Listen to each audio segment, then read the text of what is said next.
Hamadachiapi, Nick Tilsen, Amachiapi, Chantea, Washtenape, Chuzapalo. Greet you in my Lakota language. This is Nick Tilsen, and this is your show, Landback for the People, FTP. And it's an honor to be here today.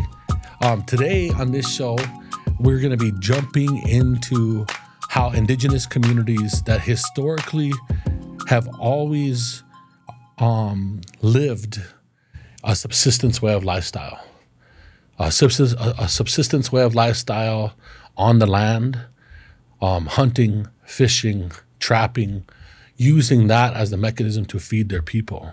And although many of those lifeways and subsistence lifeways in the lower 48 states in the United States have went away over time, many of those subsistence lifestyles are alive and well in tribal nations, in villages, and indigenous people in Alaska, and or so-called Alaska, and but many of their ways of life are currently under threat, and climate change is heating up the water.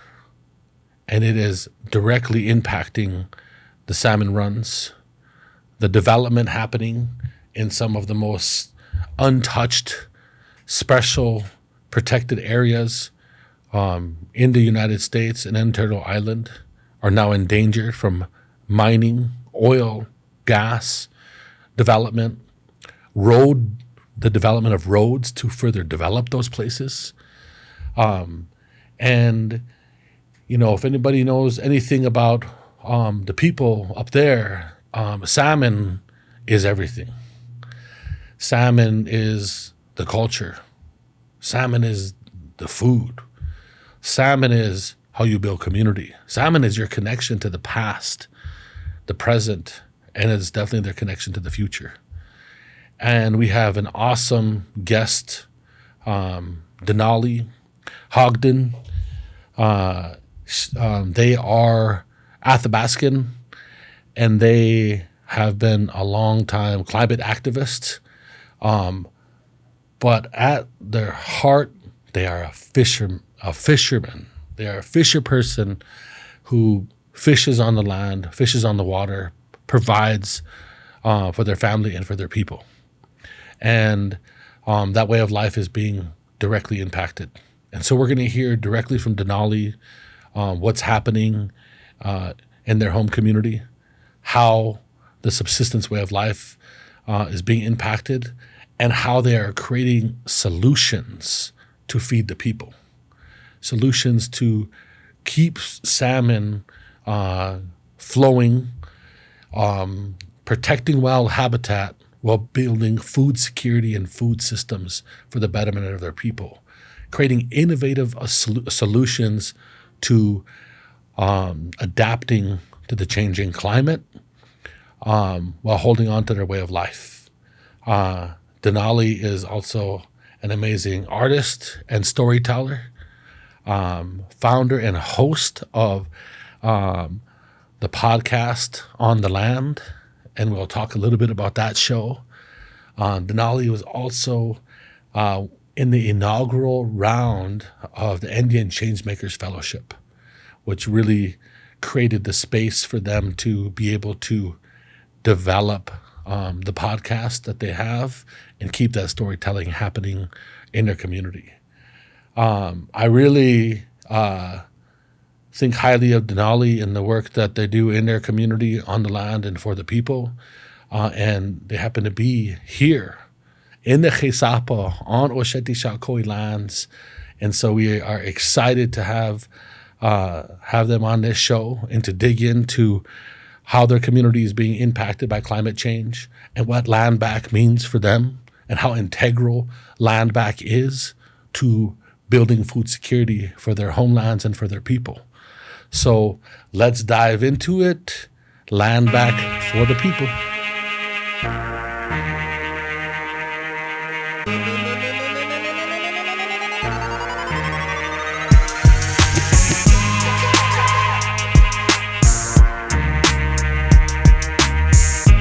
All right, so here we are, Land Back for the People. We have an awesome guest, and we thank you, Deenaalee, for coming all of this way from your homelands. But we want to give you an opportunity to introduce yourself to our guests, or to our audience here on Land Back for the People. Hashikadistanik, Adet, Deenaalee Hodgdon sa Ezra, Melinda Chasingong, David Hodgdon sa To, Giternich Egg, South Naknik Yith Histan, Chogyong Listo. I welcome and say hello to you in my language of Deghanag. That's one of 3 languages that I'm descended from, 3 peoples. I am Deghatan Athabaskan, Supiak, and Yupik from Giternich, otherwise known as the mouth of the Long Long River, which is the traditional name for the community of Anvik, which sits on the mouth of the Anvik River and the Yukon River, which many people might be more familiar with. It's the longest river in Alaska. And on my paternal side, my father is the late David Hodgdon, and our family is from the Bristol Bay region, a community called South Naknik, which is close by King Salmon, which has a larger airport, so people are more familiar with that area. So on both sides, I'm descended from fishing people. My communities are still fishermen. And I currently am the co-executive director of the Smokehouse Collective, executive director and producer of On the Land and On the Land podcast. And I sit as the chair of the Arctic Athabaskan Council. Well, we're happy to have you on the show. I first got to meet you in person in Eyak territory, visiting our friend Dune Lankard up there in Eyak territory, and we know that we got to first get connected, and on the inaugural year that we had the NDN Changemakers Fellowship. And got to be more familiarized with some of your work that you were doing up there. So it's an honor to have you down here, in Miniluzaha, also known as Rapid City, in my homelands too. And so it's an honor to be here. This show, we're going to talk a little bit about subsistence lifestyle. And one of our connections is being fishermen, and Yep. And because I had the opportunity for the audiences that know, from the age of 15, 16, 17, and 18, I had the opportunity to be a fisherman on the Prince William Sound in Alaska, and learned a lot about the land, the water, hard work. Yep. Nothing else like it. I also learned how to get chewed out by captains. There's nothing like getting chewed out by a captain of a fishing boat. Everybody needs that. Everybody needs that to toughen them up in life. Especially when everybody's running on no sleep. No sleep, and your livelihood depends on you being able to catch fish. But now, there's a lot of impacts happening. But before we get into the impacts, do you want to talk a little bit about growing up around fish people, growing up around salmon people? Not everybody, who watches this show knows what that's like. What is it like to grow up in the communities that you grew up in? What was your life like? How important is salmon in that lifestyle? And what was that like growing up and for you? Yeah. Growing up as a salmon person means that your life cycle depends on when the first fish begins to swim up the river and hits your net, to the time that you're closing down your smokehouse and beginning to transition into the moose harvest season, which is this time right now. So just a week ago, I was out on the land harvesting. We got lucky and got a moose. And 3 days before that, I helped to close down the smokehouse. And so our livelihood really depends on the cycle of those salmon coming up our rivers. And salmon are a keystone species to the ecology of most of Alaska. And they are a keystone species to us as Alaska Native peoples, whether you're Eyak or Tsimshian or Yupik or Dene Athabaskan. And so for me, my mom predominantly raised me in Fairbanks and the interior on Lower Tanana Dene lands. And so in part for schooling, but my summer times were devoted to going back to my home communities, whether that was Anvik on the Yukon or South Naknek and Bristol Bay. And they were my favorite time. My life, my excitement really was for that summer season and the fall time when we had the chance to go back home and harvest. So I'm probably one of the last generations to know what it is like to learn how to cut a fish and move through the cycle of the salmon season on the banks of the Yukon River. So I remember being 3, 4, 5 out in a fishing boat working with my mom and her partner and bringing in king salmon and learning how to, with those big kings, you got to bonk them on the head. And so you bonk that fish on the head and you bring it back home. And for young people, you first learn how to wash down the fish and then fillet or not fillet, but gut it and clean out the guts and clean out the backbone so that that salmon is in a really good condition for your mom or your aunties, your uncles to fillet and take that fish through the next process.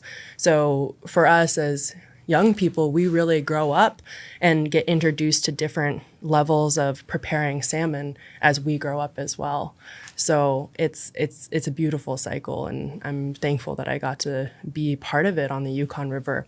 And a lot of my work now really revolves around how do we ensure that our people are still touching fish from when we're putting the nets in the water to when we're taking the net out to filleting it and then putting it in the smokehouse and gifting that salmon away. Yeah, that's powerful. I mean, I always share. I think my first experience ever with abundance was in Alaska. Was on the Delta, fishing reds, wild Copper River red salmon. Being able to, I didn't really know what abundance was like because I didn't grow up in a subsistence lifestyle, and we caught fish there, and then we went back, and then we ate that fish that we caught. Right then and there, but it was our whole lifestyle and, the abundance mindset that comes with that is pretty powerful because you also understand you're the caretaker of it too. It takes care of you and you take care of it. And it really opened my mind when I was young in understanding the balance of abundance. But we're also heading in a time where things are out of balance. Climate change is impacting subsistence lifestyles everywhere. Can you talk a little bit about how the subsistence lifestyle that you just talked about and grew up in is under threat? And what's happening? Like what's going on there right now? Yeah.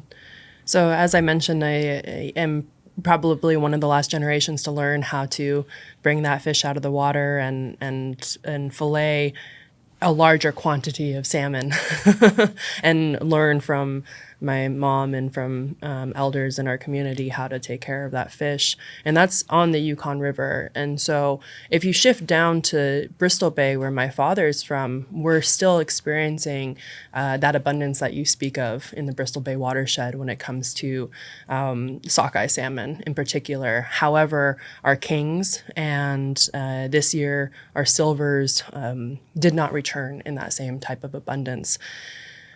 So I'm going to be shifting a little bit between these two different places, these two regions that I call home, the Yukon River and Bristol Bay. For the last 4 years, this was the 5th year that our people were not able to fully subsist on our river system. The Yukon, and on the Yukon, the commercial season has been shut down for, I don't know the exact number of years, but for a while, people haven't used that fishery in a commercial way because the fish haven't been coming back in the same type of abundance. And we get 3 different species. So there's Chinook, what we call kings. There's silvers, otherwise known as coho, and dog salmon or chum salmon, that fish that go up that river system. And so those are the three species that we as, there's Yupik people on the lower part of the river, and then Athabascan or Dene people that go all the way up into Canada. And so all of our communities are dependent on those fish coming back. And so there's been, like I said, this is the 5th season that we are not able to necessarily subsist apart from a few cultural harvests. And that's been devastating for our communities. It's been devastating because it means that we have, as salmon people, we're losing out on everything from the language that comes from working with that fish to the family time that in the working with your family that comes from being around a splitting table, being around the space where you're taking care of that fish. We lose out on our relationships that people had in community where fishermen would go out and harvest salmon and bring it back for the people that would gather around the table. You know, usually you could separate that into men and women's work. But we're losing out on some of those roles within our communities. And I talked to a young man who came down and fished with Smokehouse Collective this summer, and he's from Ruby, and he said, I asked him, I said, well, what are you doing in the summertime, or what would you be doing back home right now? And he said, well, usually I'd be fishing, but probably right now I'd just be going out in the wood yard and getting some wood for winter. And so there isn't the vibrancy around our communities that there used to be, because salmon, it is the keystone species of our ecology. It's also one of the keystone species of our economy as well. It ensures that we are continuing with our relationships with one another, as well as it has provided both for the cash economy, as well as keeping our freezers full in the winter so that we have food. It is food security and it is food sovereignty. And so, you might be asking, why is this happening? And there's a few different issues. The broad sweeping issue is, of course, climate change. Our climate is changing.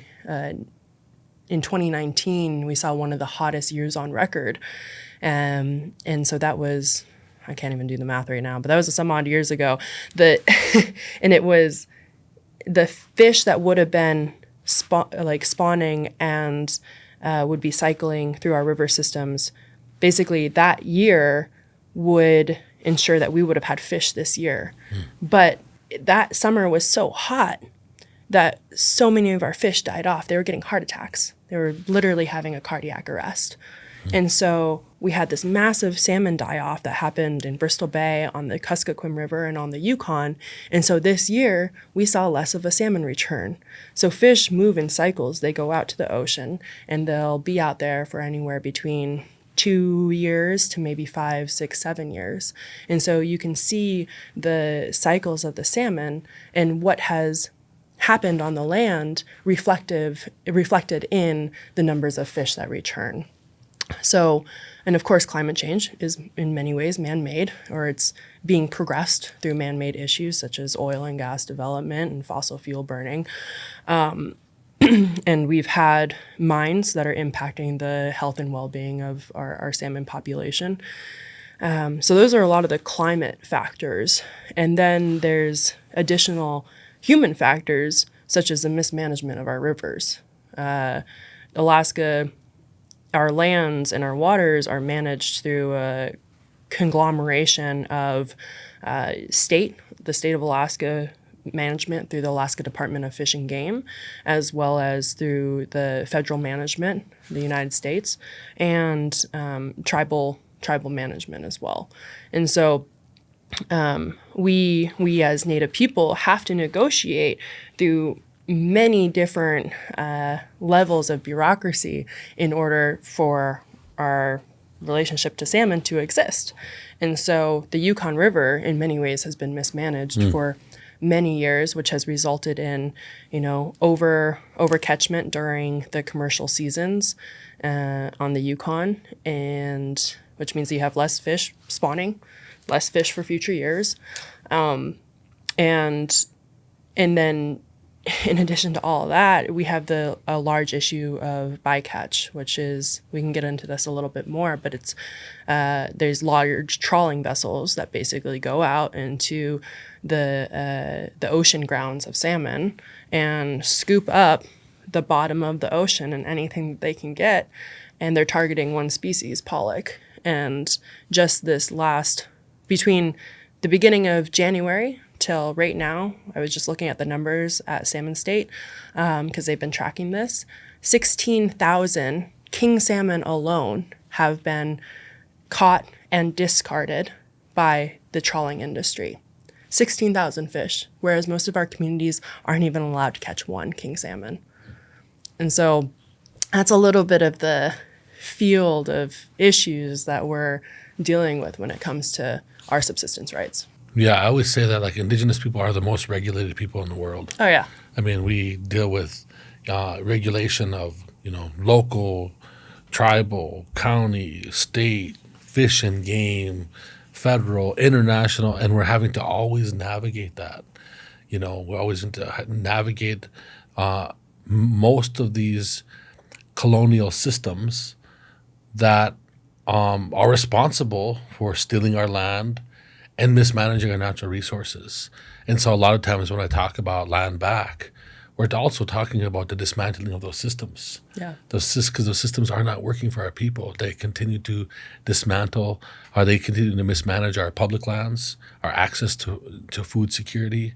If we as a people had the ability to manage those lands and control the management of our waterways, then we would find ways to feed our people. We would find ways to manage the biological diversity of our communities and our homelands in a ways that are aligned with our values. And that's like one of the untold parts of land back. And we'll get into that. We'll get into that a little bit after this. But we are, it's heartbreaking to see what's happening. Because even in a short period of time in Cordova, coming back there after 15 years of being gone and kayaking on a lake that used to be a glacier. Yeah. Like I used to hike on that glacier and then coming back and be like, where's that glacier? Like, well, this is where it used to be. You're kayaking on it now. It's devastating to see that and how the fisheries are being impacted. Right after our break, we're going to get into solutions. And we're going to talk about the Smokehouse Collective. But we'll do that in just a few minutes. I'm a Doc Yapi, Nick Tilsen, a Mach Yapi, Chantea Washtena Petuzapalo. Nick Tilsen here with NDN Collective. I'm reaching out today to ask you to support the work of NDN Collective and to donate to us. Consider becoming a monthly donor or even a one-time donor. Our work really depends on you to support it. And the work that we're doing on the front lines to protect sacred water, to fight for Indigenous self-determination, and to fight for human rights, it's going to take all of us coming together to center our values.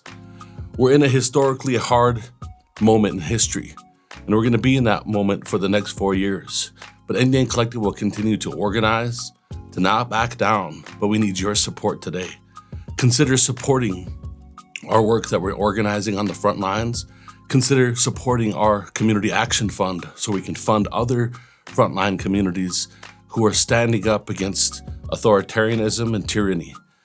And let's all come together as a people in this moment in history to work with one another to make a path forward for all of our communities and for all of our people everywhere. Wopila tanka e chichapalo. Doksha ake wachiankikte. Our paths will cross again. Thank you. All right, so amongst all of those challenges that you just broke down, you're creating solutions. You're adapting. You're creating solutions and adapting to the changing climate, finding ways to feed your people, finding ways to make sure that they touch salmon.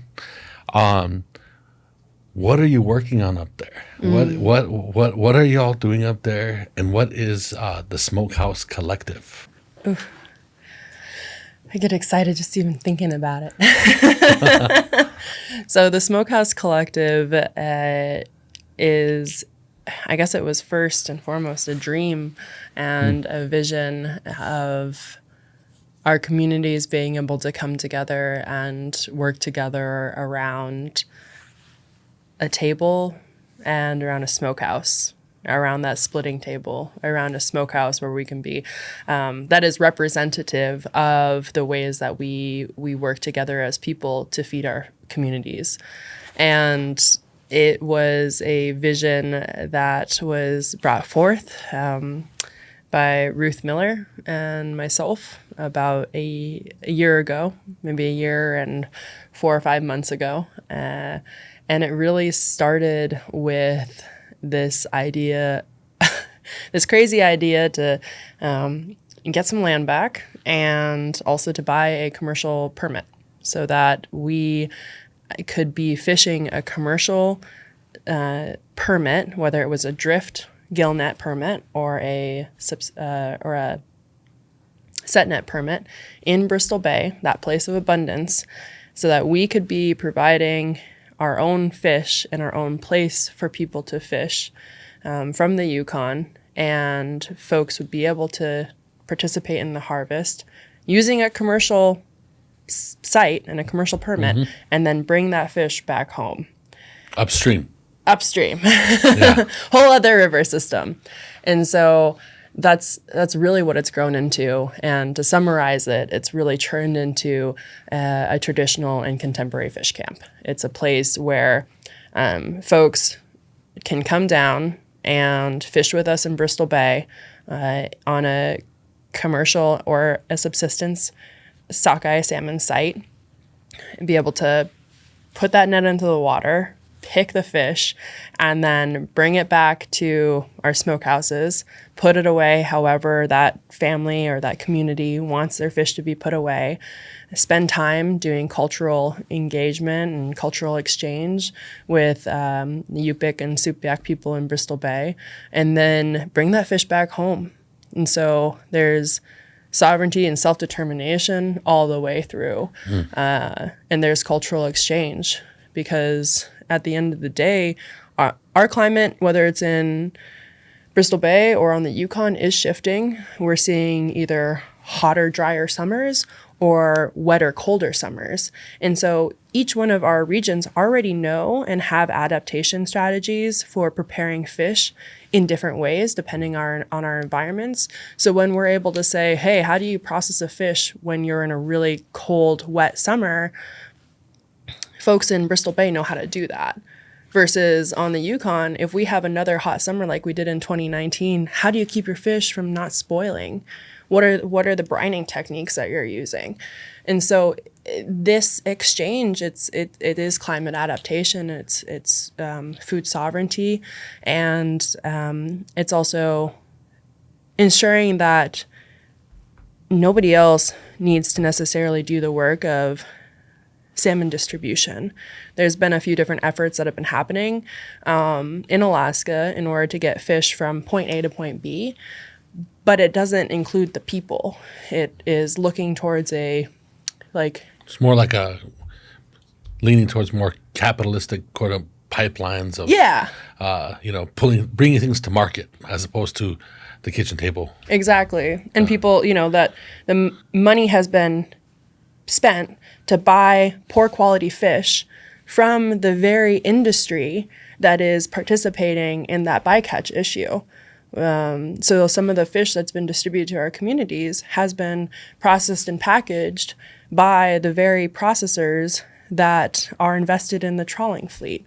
And so who are creating the problem in the first place. Yep. And that money sometimes it can stay in our communities and be invested in other ways.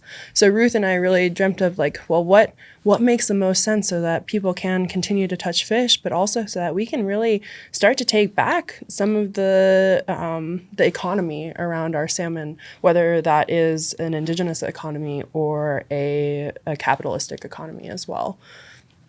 Yeah. No, it's powerful. I think the thing that really caught my eye, I'm always looking to, see what people are doing. One, I'm a big believer in people, and I'm a believer of you and Ruth. I believe in you as human beings, but also the emphasis and focus on we're just going to do this. Yeah. And that's always what I'm looking for. Is like, this is happening. Whether we got $1 or whether we got, $1 million, we're going to make this happen for the people, for the land. And that level of self-determination, that level of swagger, attitude, I'm going to make this happen. I'm always looking for that. Those are the kind of people I like to work with. So when I was watching this thing be developed, I'm like, well, let me know how I can help. I want to be supportive. Land back plays a role in all of this, right? So like sometimes people think, oh, the salmon, it's the ocean, it's the river. Yeah. So much of the time. So many times people isolate that. Yeah, people don't really do. realize that the forest and the land create the conditions for the ecosystem to have salmon. So I got, a couple questions. One, what does land back mean to you? And it could be meta, or it can be very specific too. But you, Deenaalee, like, what does land back mean to you? It's not necessarily meta. It's very physical for me. It's very physical. It's very tangible. I want to be able to touch the lands that we can continue to steward, that our people have always been stewarding, so that we have thriving ecosystems inclusive of people, but not people-centered.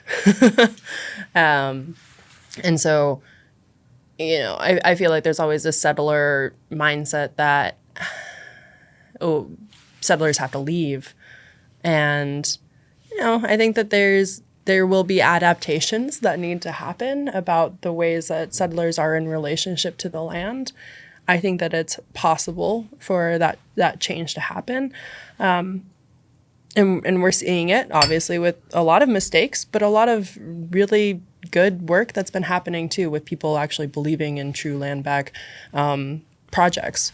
But at the end of the day, we were just up in the Black Hills before this, taking a walk around, and I was driving back down with my partner, and I said, I just can't wait until our national parks or the parks, these public lands, are back under our stewardship. And so there's a lot of work happening with Indigenous Guardians programs in a lot of First Nations, as well as with some communities such as Kikwan up in Alaska. And those Guardians programs look like the management, the stewardship of lands through being able to say, we're going to be controlling the permitting.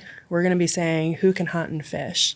We're going to be saying, what time and what uses are all there, which is all, those are all allowances. That's not the right word, but those are all things that right now are governed by National Park Service and the United States government.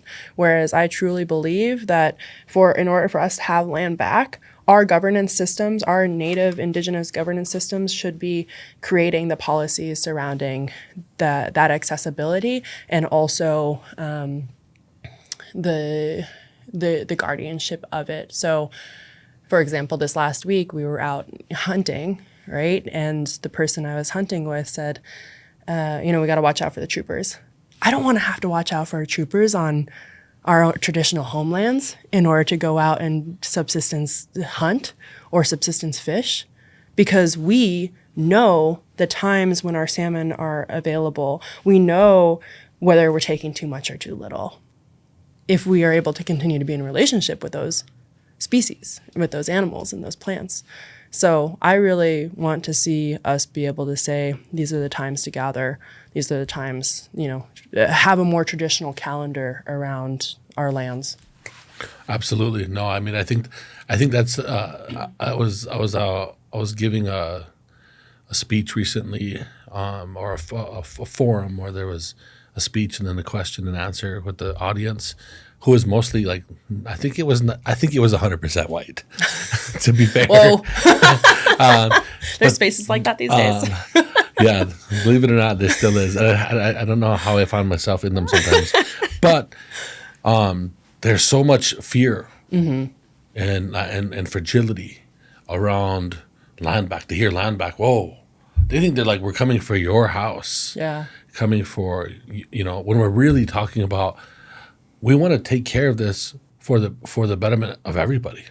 We want to steward this in Indigenous values, but we want to do it for all of humanity. Yeah. And when you look at it globally, Indigenous people are stewarding 80% of the biological diversity that exists in the world on behalf of all of humanity right now. That's the statistic right now. And as we begin to reclaim our lands and reclaim our ability to institute our governance structures over our own lands, it's only going to be better for all people and Mother Earth too. And that's what excites me about this work, is that the work that you're doing at Smokehouse is really about putting that into practice, putting that into action. You can fuck all the conferences that talk about Indigenous-led conservation and all those different things. Like, we need to be making it a practice all the time. And that's what I really love about the work that y'all are doing at the Smokehouse Collective. One more question around specifically at Smokehouse Collective. How does LANDBACK come into direct play with the work that you're doing there? And how do LANDBACK efforts that you are doing have a direct impact on the work that you're doing at Smokehouse Collective to build these food systems and food security for your people? Well, we get to share some exciting news on the podcast. Some of the people within our network already know this. However, it hasn't been widely shared, but we were able to buy 2 acres of land this year, thanks largely to NDN Collective and a few of our other funders.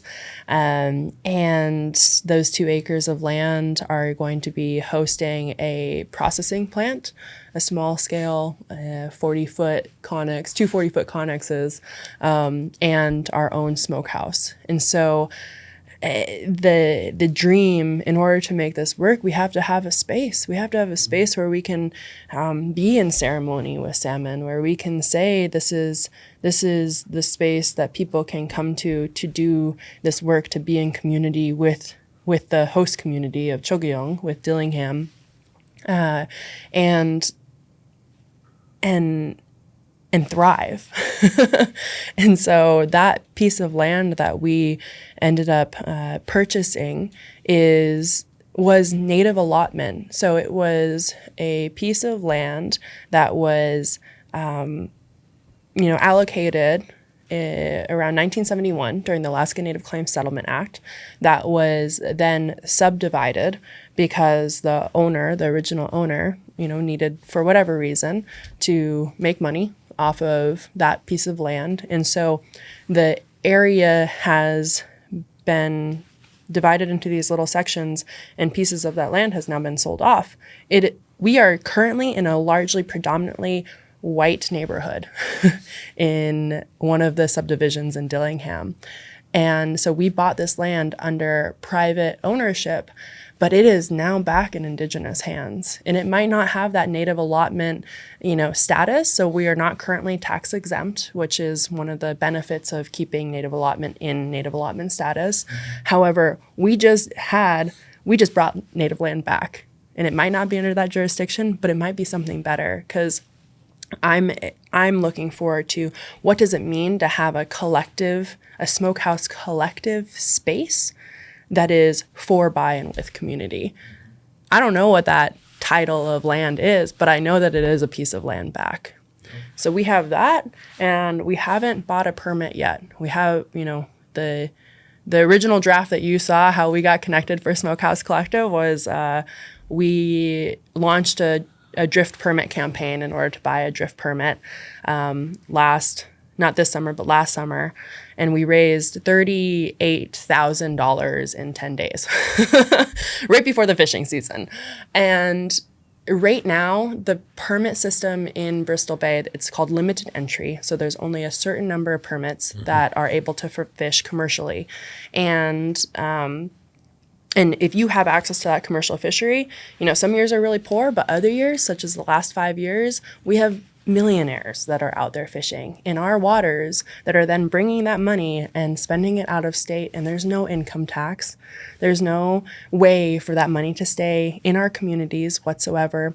And a lot of our people have had to sell their permits. A drift permit is, I think, going for anywhere between $120 to a couple, like 2 years ago, it was $200,000 to buy one of these permits. So you need a lot of capital in order to invest in this fishery. And that's not including all the fishing gear. And so part of land back for us is also having those commercial permits back so that we can have our ownership over our, the economy that we've, in many ways, have always had in an Indigenous way with our fishery, but we've also been made to have to participate in a capitalist manner. So we're working on that, and I guess that's what's next. Yeah, I mean, I love that. A lot of times people are like, okay, Nick, you missed there always talking about land back, because I eat, sleep, breathe land back all the time. This whole show is about land back. There it is. And the biggest thing people always say, well, okay, so what? You get your land back. What are you going to do? And I'm like, we're going to do things like rebuild our economic systems. Yeah. We're going to rebuild our trade routes. We're going to caretake for the land better so that it can provide for us and we can provide for it. We're going to, rebuild our food system so we can feed our own people. And that's what I love about this story. Your work. And this story is such a direct, tangible effort where climate change is on fleek, impacting all of our entire lifeways. And here is a solution, right? Yep. Here's a solution. Land back is a part of that solution. Land back is a part of rebuilding the food systems. Land back is a part of creating, Indigenous-led solutions to climate, and here's examples of it in practice. And at NDN Collective, we have the opportunity, to support communities, organizers like yourself, fisher communities like yourself, to develop those in practice. And that's why land back is not a thing about theory. It's a thing about making that an everyday practice and create and that some of the things that we learn and relearn as Indigenous people and putting those into practice are gifts to be shared of how people and humanity should be doing this work around the world. We cannot continue this same extractive pathway forward. And so I commend the work that you and Ruth and community and people are doing up north. And I want to begin to wrap up the conversation. I want to hear about what's next for you, for Ruth, for the Smokehouse Collective. And also I want to hear about ways that people can support your work as we begin to wrap up today. Yeah. Well, one of the ways that people can support, and one of the ways that there's been such an outpouring of support already has been, and what's next, so it covers all three, is our capacity building. This work, I've been starting to say, the smokehouse is where that ceremony happens. It's where we're coming to the table and participating in our foodways, remembering and revitalizing how we do things in a good way so that the salmon are able to feed our peoples, and that we're taking care of the bones that we don't eat, whatever it is, that smokehouse is that ceremony space. But the collective is what's going to make it work. The collective is what's going to bring it forward. And I feel like, probably NDN Collective feels similarly, where this work isn't possible without people believing in it. I think oftentimes what happens, and I felt this a little bit with On the Land, was sometimes within a capitalist structure, there's like the one, or even within movements, right? There's the one leader, and we, and that one leader is everything centered around them. And we've never, Ruth and I are like, we had this dream, we have vision. A lot of people have that same dream and vision. Who are the people that are connected and that can like build the foundation so that I can thrive and take off? And I feel like Ruth and I and our amazing board, we're laying the foundation so that people can see where they fit within Smokehouse Collective and where they see that it needs to keep going. And so that's the capacity building that we're looking towards. And, you know, a large part of Ruth and I's time, Ruth is over in Performance Art School in New York right now, which is a great place for her to be for building relationships with funders. Perfect place. Perfect place. And so a large part of that capacity building is bringing in the funding so that we can build jobs, build life, build these, I don't like to call them jobs. We can help people build a life way where they can thrive in a capitalist market while participating in our traditional economies, in our ways of life. That's what we want to be able to do. So it's how can Smokehouse? I keep saying, well, you know, what if people want to come and join us? It's like, well, what gets you excited about this work? You know, is it working with elders to bring people in to help teach young people how to smoke fish the right way? Or is it building relationships with funders? Or is it somebody that has a trade relationship with some of our relations down here and across Turtle Island? Because we're focused on salmon right now because there is a crisis. Our salmon are in crisis. But that's just one piece. Smokehouse Collective we're going to be working on many other foods and many other pieces of our Indigenous lifeways, whether that's moose or beaver or teas and medicines, so that we can have a place for trade and have a place for people to feel good and be in ceremony. Yeah, I remember I was in a ceremony, and that ceremony was probably like, probably dating myself now. Anyway, it was about 15, 16 years ago, and it was actually about the buffalo. It was about Tatanka. It was about, and we were getting direction from the spirits, and about a buffalo. And something that they told us in that ceremony is they told us, if you take care of the buffalo's going to take care of you. Yeah. Simple. If you do right by the buffalo's going to take care of you. And it's like that with salmon. Mm-hmm. These keystone species like buffalo and salmon, they're interrelated to everything. And I think that at the end of the day, this is about caretaking for those things so they can provide for us and we can provide for them. It's about that restoration of that symbiotic relationship that once was, and maintaining that. Now with the Smokehouse Collective and with the work that NDN Collective does is to support you all. NDN Collective, we built this organization as grassroots organizers coming up out of our community.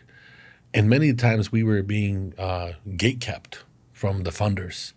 And so at NDN Collective, we like to say we are key makers, right? And if that don't work, then we will bust down the door. Hey. Kick that shit down to help Somebody's the people. Somebody's got to do it. And so, and that's how we are kind of militant as we think about our resource sharing. The resources that we have, we don't look at them as ours. We look at the resources that we garner are the people's. And what we do is we ask philanthropy to partner with us to make this happen, to make it a reality. And so we have many philanthropists, philanthropic partners that listen to this show. And so I'm challenging you out there, the listeners, to support the Smokehouse Collective.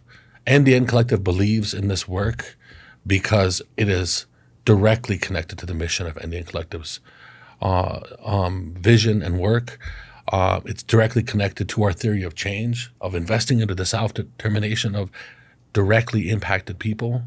And so I'm asking people to be very direct and to support the work of the Smokehouse Collective. We believe in y'all. We will continue to support y'all's work, and we want the people and the funders to also support your work directly and indirectly, whatever way it needs to happen, and to move the resources, because these are the type of investing in the communities of praxis like this and communities of practice like this that are actually doing it and realizing land back in real time. So I encourage to give you all encouragement up there. And I hope to be coming up on your homelands sometime in the next year. And I thank you for coming to my homelands and to continuing to build this relationship and making a way for our people. So Wopila Tunka Chichapalo for being here on Landback for the People. Hajikadistan, Nick, and Hajikadistan to NDN Collective and the whole crew here. You've made dreams come true. And also I'll end with this, we had 13 people and actually more. I think I was counting, there's about 22 people that were directly impacted within this first year that came from communities that don't have fish anymore. And so we had aunties, we had young people from up on the river that were learning how to cut fish for the first time that are, in college age, that were those first generations that didn't learn how to cut fish on the river. We had people come down and we hosted at the tribal smokehouse, our first Smokehouse Collective gathering and camp this year. And it came together with such ease, when certain things come together and it's just like, wow, that was a lot of work, but it was easy. And that's what it feels like with Smokehouse Collective, is everything up until this point has come together at the perfect time that it's being guided by ancestors. And so through NDN Collective, through our other large investor, we've been able to make a lot of dreams come true. and people have believed in us. And we hope, just through this last year, at this time last year, we were just starting to have conversations around getting this processing plant, which was through a small Indigenous processor. We didn't have land. We didn't have a skiff, a boat, and all of our fishing gear. We could barely even dream about what it would look like to host 4 different communities. We didn't have, I don't know if I mentioned the land already, but I'm going to mention it again. And we didn't have a team, but we did have people that believed in us. And now all of those things are in existence. And it's happening. And it's happening like this. And I don't like to feed into the urgency or fear, but we are in a time of needing action. And we are in a time where we've talked about things for a very, very long time. And so how are we moving with speed and with intention, with prayer, with integrity in our relationships in order to make these dreams possible? And that's the energy that I feel like is behind Smokehouse Collective right now. And Hajikadistan, because you've played such an instrumental role in it. Well, it's our honor, I think it's our honor to do that. I call it stewarding change. Like when you were talking about all the pieces coming together and you feel like the ancestors are supporting it, at a certain point, it starts moving on its own. Yeah. And so the spiritual work is, we're really stewarding change in its most purest form. That's how I think change happens, is when we aren't pushing it, we're stewarding it, we're caretaking for it. And to hit that stage of the work early on, is very rare. And so I continue to send prayers to you all up there in the good work that you all are doing. And we're here for the long haul to see it through. It takes time. And so honored, and we will do another update in the future. And maybe we'll do a podcast from the north. Yeah. And bring updates directly from the river and directly from the fish camp. So we look forward to that in the future. You always have an invite. All right, sounds good. Good to have you on the show.